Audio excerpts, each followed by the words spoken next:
esta mañana nos acompaña Raúl Moncada, catedrático e investigador en comunicación social. Analizaremos la difusión del terror en medios masivos. Muy buenos días, gracias por acompañarnos en este espacio de entrevistas y opinión.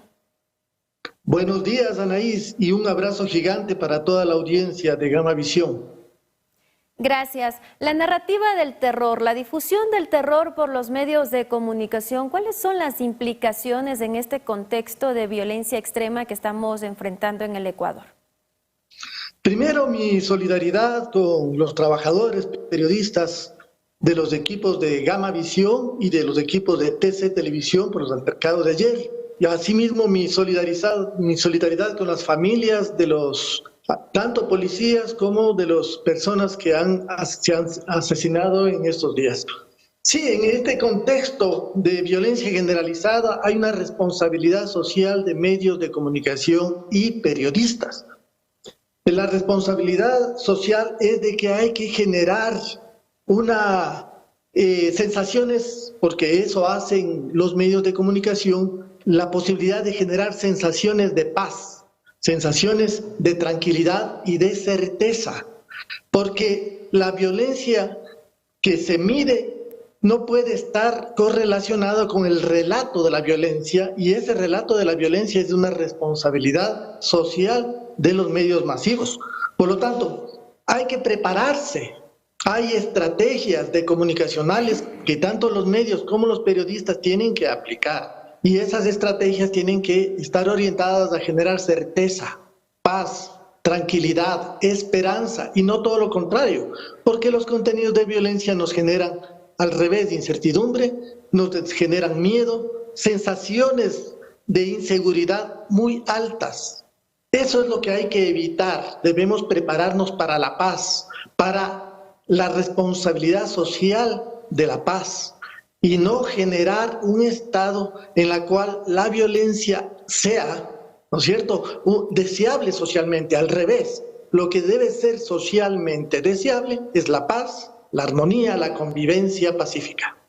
Y precisamente, ¿cómo deberíamos tratar la información en este contexto? ¿Cómo deberíamos tratar la información? Primero, hay que tratar una información con fuentes seguras. Dotar a la audiencia, dotar a quienes ven los medios de comunicación de las fuentes y su verificación.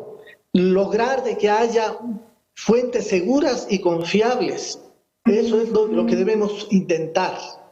Pero además, la responsabilidad de tratar los contenidos. En un contexto de violencia generalizada, hay que tratar de mermar los contenidos. Hay estudios y hay experiencias de otros medios de comunicación en países en donde ha habido semejantes situaciones como la del Ecuador, y en donde han aplicado estrategias para manejar los contenidos. Porque si bien es cierto, la televisión o cualquier otro medio de comunicación no genera la violencia, pero contribuye a dar la sensación de que la violencia es normal, y eso no es posible en estos momentos en donde existe un alto nivel de convulsión social. Una narrativa del terror estaría dando paso a una apología del delito. Por supuesto, a incrementar, a aceptar la violencia, a aceptar conductas criminales, y eso no es posible. Nosotros en los medios y la sociedad debemos alertar a un futuro mejor. Eso es lo que debemos intentar empujar. Pero ¿cómo no caer en el ocultamiento de una realidad que se desborda? Porque somos el país de América Latina más violento hoy en día. Sí, hay que diferenciar los hechos sociales de los hechos de comunicación. Los hechos sociales, evidentemente, existe un nivel inexplicable de violencia, de criminalidad, de un enfrentamiento entre grupos de mafias y de criminales, pero otra cosa son los hechos de comunicación, y esos hechos de comunicación es una responsabilidad de los medios. Los hechos de comunicación deben controlarse, deben dosificarse, deben mermarse para no generar el miedo, porque siempre los mensajes de los medios generan emociones, sensaciones, y las emociones más importantes que debemos generar no es la del miedo, la del terror, la de la incertidumbre e inseguridad, sino al revés, la de generar confianza, la de generar armonía, la de generar esperanza. Esa es, yo creo, la responsabilidad social de los medios masivos. Por ejemplo, ¿cómo mostrar o informar el hecho de que un grupo de encapuchados con armas, armados fuertemente, ingresan y toman a rehenes en un medio de comunicación televisivo, si eso es lo que está pasando? Pero ¿cómo ocultar eso? ¿Cómo sería nosotros que aportaremos la información? Ocultar no, dosificar, tratar el contenido para que ese contenido no exacerbe la inseguridad, el miedo, el terror. Tratar de que ese contenido sea manejado con otros contenidos que tengan que ver con la seguridad que debe proveer el Estado para asegurar, como fue ayer, se tomaron, pero de todas maneras intervino a tiempo la fuerza pública. Y por lo tanto existen posibilidades de generar certeza o cierta esperanza en los televidentes, en los lectores, en los radioescuchas y en los quienes ven las redes sociales, por supuesto. Entonces no se trata de ocultar, se trata de hacer un tratamiento en donde los contenidos no caigan en la exacerbación, el sensacionalismo o la violencia como normal o socialmente deseable, cuando así es el valor noticioso más importante de muchos medios masivos. Al revés, lo que debe hacerse es tratar de estos contenidos violentos, pero con las posibilidades de que hay que generar certezas para quienes ven, oyen o escuchan los medios masivos. Al referirme a ocultar, es decir, ¿se pueden mostrar o no este tipo de imágenes? Deben mostrarse, pero con el tratamiento adecuado, que no genere terror. Al revés, deben mostrarse para informar, para crear certeza, para generar una situación de sensaciones hacia la esperanza y no hacia el miedo y el terror, porque el miedo y el terror genera las posibilidades asimismo de incrementar la sensación de violencia e inseguridad. Eso es lo que yo creo. Y eso se ha hecho en muchos países. Hay estudios que demuestran que en otros países donde la violencia no solamente es de un día, de unos años, sino de décadas, se han aplicado estrategias para dosificar el problema del terror y el miedo. Es decir, la responsabilidad de pronto este tipo de imágenes, difuminarlas. Sí, hacer un tratamiento para que no caigamos en el sensacionalismo, la incertidumbre y el miedo. Las universidades deben ser responsables para crear, para fomentar también estudios de esperanza, pues, investigaciones que generen soluciones tanto a los medios masivos como a la inseguridad y a la violencia. La Universidad Central, por ejemplo, debe mostrar en estos días una sensación de seguridad. Mañana hay elecciones y yo le invito al rector, al doctor Fernando Sempertegui, que lo suspenda las elecciones porque va a generar mucha inseguridad, va a atentar contra la vida de los estudiantes.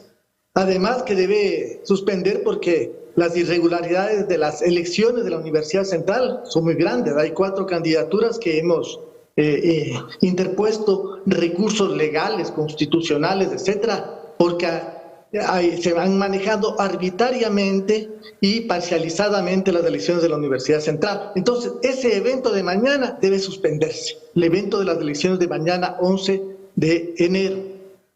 Pero, ¿y las actividades académicas están suspendidas o no? Están ahora en línea, el día de hoy, pero solo el día de hoy estamos en línea, bajo las disposiciones del rector, pero deben manejarse todos estos días y suspenderse definitivamente, primero por la situación actual del contexto en que estamos viviendo, del estado de excepción, etcétera, para garantizar la seguridad de los estudiantes, empleados y profesores. Y en segundo lugar, porque existen irregularidades y hay procesos judiciales en marcha que deben resolverse, que tienen relación con las candidaturas que debían participar en estas elecciones. Por ejemplo, ¿cuáles son esos procesos judiciales? Nosotros hemos interpuesto una acción de protección ante el Tribunal de Garantías Penales que salió sorteado y debe resolverse en estos días. No, hay algunos problemas judiciales, hay problemas de justicia que atañen a a esta sensación de inseguridad y de otras prioridades del país. Pero estamos demandando a los jueces, por ejemplo, que nos atiendan. A nosotros tenemos todos los requisitos para ser autoridades, pero no nos calificaron. Y no existe el fundamento legal para la calificación, para la descalificación, perdón. Entonces nosotros demandamos que nos atiendan nuestros derechos de participación ante el sistema judicial, ante este tribunal. Y ya hacemos un cordial llamado a los jueces para que despachen rápido este pedido de acción de protección. Es decir, que la disposición de las actividades académicas son virtuales solo por el día de hoy. El día de mañana ya sería normal, se retomarían las clases normalmente. No dijeron que va a ser normal, pero dijeron que de acuerdo a las circunstancias, mañana habrá o no habrá elecciones. Yo invito al rector de la Universidad Central a que suspenda definitivamente las elecciones hasta que se resuelva el problema de este contexto generalizado de violencia que vive el país, primero, y segundo, que se resuelvan los casos judiciales con respecto a las candidaturas a las autoridades de la Universidad Central del Ecuador. Esperamos que esto se pueda resolver pronto para el bien de la comunidad universitaria. Antes de culminar esta entrevista, también hay una inquietud por parte de padres de familia conversando sobre el tema del tratamiento de la información en este contexto de violencia que estamos enfrentando en el país, y nos preguntan que cuál sería la manera en que se pueda explicar a los niños, a los más pequeños de la casa, sobre esta situación que enfrenta el país. Hay una responsabilidad también ahí en las familias. Sí, debe haber una exposición informada sin caer en la exageración de la violencia, pero informada de que existen problemas en el país, pero que debemos aunar esfuerzos para resolver esos problemas. Los niños deben aprender de que países como el nuestro hemos tenido en algunos momentos niveles de violencia generalizada, que es lo que ha habido en los últimos años. Pero asimismo, estos mensajes de violencia deben ser canalizados hacia crear valores en los niños y jóvenes de esperanza, de armonía, de convivencia. Ese es, yo digo, el camino para tener posibilidades de vivir y soñar un futuro mejor para los niños y para todo el mundo. ¿Y cuál es el mensaje que están enviando los delincuentes con esta irrupción en un medio de comunicación televisivo y la toma de rehenes en una transmisión en viva? ¿Qué es lo que ellos quieren enviar como mensaje a la ciudadanía? Me parece que quiere enviar la normalidad de la violencia, la normalidad de la criminalidad. Yo creo que lo que hay que hacer es una pedagogía de los derechos humanos. Los medios de comunicación deben atender una pedagogía de derechos humanos, entre ellos los derechos humanos a la convivencia, a la tranquilidad, a la certeza de que uno puede desenvolverse en la vida cotidiana, y además que existe la posibilidad de atender problemas graves que generan la violencia, como por ejemplo mejorar la educación, el empleo, la salud y las condiciones de vida de la población. Eso debe ser la razón de ser frente a los mensajes de violencia de estos grupos criminales. Gracias por esta entrevista, que tenga un excelente día. Muchas gracias, Anaís. Un saludo cordial para todos.